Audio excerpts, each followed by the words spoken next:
Perhaps the greatest loneliness is not having no one. It is believing that no one can ever be close enough to truly know you.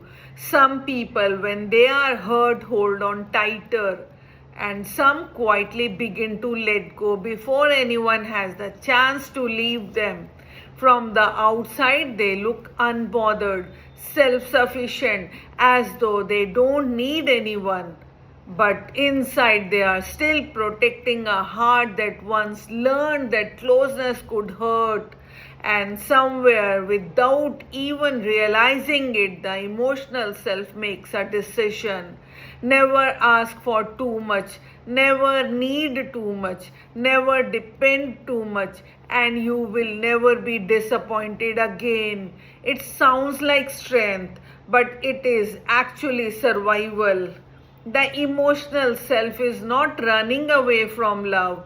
It is running away from the possibility of reliving old pain. So little by little you begin to pull away, not from people but from the possibility of being hurt again. At first, it happens without you noticing. You share a little less, you trust a little less, you expect a little less, until one day distance no longer feels like a choice, it feels like who you are. And people often misunderstand this. They see someone who doesn't open up, who rarely asks for help, who always says, I am fine, and they call it independence.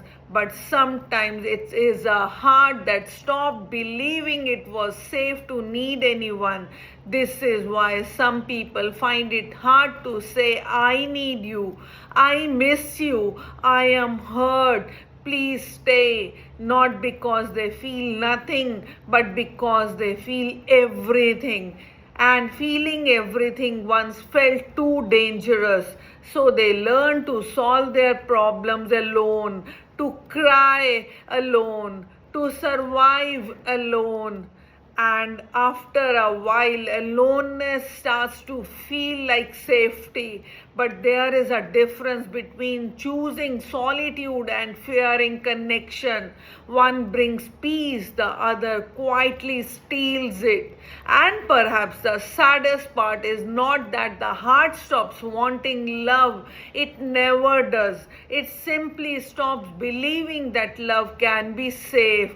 So people don't always pull away because they don't care. Sometimes they pull away because staying open feels more frightening than being alone. Healing does not ask you to become a different person. It invites you to risk one honest conversation, one moment of trust, one small step towards connection.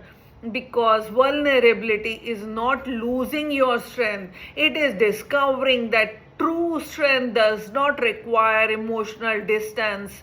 The strongest heart is not the one that never lets anyone in. It is the one that finds the courage to open again after life taught it to close. Because healing is not learning to live without people, it is learning that you no longer have to hide to feel safe. In the next episode, we will explore the fear of conflict and emotional silence, why some people say nothing even when their heart has so much to say.